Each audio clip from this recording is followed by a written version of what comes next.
Tahun 2030 tinggal hitungan tahun. Pemerintah menyebutnya Indonesia Emas.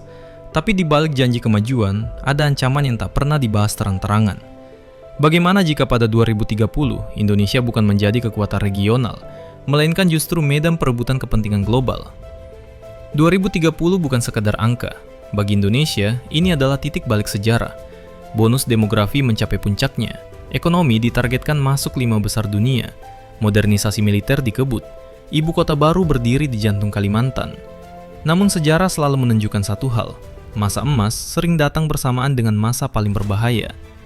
Banyak negara besar runtuh bukan karena lemah, melainkan karena tidak siap saat berada di puncak.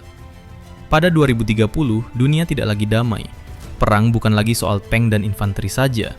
Drone, rudal hipersonik, siber, dan perang informasi menjadi senjata utama. Indonesia sadar akan hal ini. Modernisasi TNI digenjot, alutsista baru, kerjasama pertahanan, penguatan laut dan udara, fokus wilayah rawan, Natuna, Papua, dan Alki. Namun pertanyaannya bukan apakah kita punya senjata. Pertanyaannya adalah apakah kita siap menghadapi perang modern skala besar. Indonesia berada di jalur vital dunia, jalur perdagangan global, persimpangan Indo-Pasifik, wilayah rebutan kekuatan besar. Dalam skenario konflik global 2030, Indonesia tidak perlu ikut perang untuk terkena dampaknya. Cukup satu hal, blokade laut, tekanan diplomatik, atau perang siber. Pada 2030, ancaman terbesar Indonesia bukan invasi darat. Ancaman terbesarnya adalah pemutusan logistik laut, serangan siber ke infrastruktur nasional, gangguan satelit dan komunikasi. Satu gangguan di Selat Malaka, satu konflik di Laut Cina Selatan, cukup untuk melumpuhkan ekonomi nasional. Dan disinilah dilema Indonesia, negara kepulauan besar tetapi sangat tergantung pada laut yang sama. Indonesia 2030 diprediksi, populasi produktif mendominasi, industri tumbuh, digitalisasi meluas, infrastruktur masif. Namun ada sisi gelap yang jarang dibahas. Ekonomi Indonesia masih sangat tergantung pada impor teknologi, energi, dan jalur perdagangan global. Jika dunia terguncang, konflik Cina-Taiwan, krisis energi, perang Timur Tengah, resesi global, Indonesia akan terkena efek domino. Bonus demografi bisa berubah menjadi pengangguran massal, beban sosial, instabilitas politik. Dan dalam sejarah, krisis ekonomi selalu menjadi pintu masuk kekacauan nasional. Negara dengan ekonomi besar namun tanpa ketahanan strategis adalah target empuk dalam geopolitik global. Pada 2030, harga pangan bisa jadi senjata, energi bisa jadi alat tekanan, investasi bisa ditarik dalam hitungan minggu. Jika ekonomi terguncang, stabilitas nasional akan ikut runtuh. Dan saat stabilitas runtuh, militer akan dipaksa bekerja dalam kondisi terburuk. Indonesia menganut politik luar negeri bebas aktif, tidak memihak dan tidak tunduk. Namun pada 2030, dunia semakin terpolarisasi.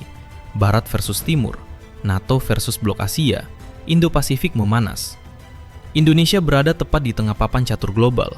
Jika salah langkah, tekanan ekonomi, sanksi tak langsung, intervensi halus, adu domba internal, geopolitik modern tidak lagi menyerang dengan senjata terlebih dulu, tetapi dengan opini, ekonomi, dan pengaruh. Dan Indonesia memiliki semua yang diinginkan dunia, sumber daya, lokasi strategis, dan pasar besar. Pada 2030, Indonesia tidak bisa hanya netral secara sikap. Indonesia harus netral tapi kuat. Karena negara lemah tidak pernah benar-benar netral. Mereka hanya dipaksa diam, sampai akhirnya memilih di bawah tekanan. Indonesia emas bukan mitos, tapi juga bukan jaminan. Semua bergantung pada satu hal, apakah Indonesia mampu mengamankan dirinya sendiri, secara militer, ekonomi, dan geopolitik. Tanpa stabilitas, militer kuat jadi percuma, ekonomi besar jadi sasaran, politik bebas jadi tekanan. 2030 bisa menjadi awal kebangkitan Indonesia sebagai kekuatan regional atau awal ujian terberat sejak reformasi. Sejarah akan mencatat 2030 sebagai tahun kejayaan atau tahun peringatan. Bukan tentang seberapa cepat kita tumbuh, tapi seberapa kuat kita bertahan. Pertanyaannya bukan lagi Indonesia mau jadi negara maju atau tidak. Pertanyaannya adalah apakah Indonesia cukup kuat untuk bertahan ketika dunia runtuh. Jika kalian suka dan ingin terus mengikuti informasi seputar dunia militer, pastikan kalian klik like, subscribe, dan aktifkan lonceng notifikasi agar tidak ketinggalan konten terbaru dari kami. Terima kasih sudah menonton.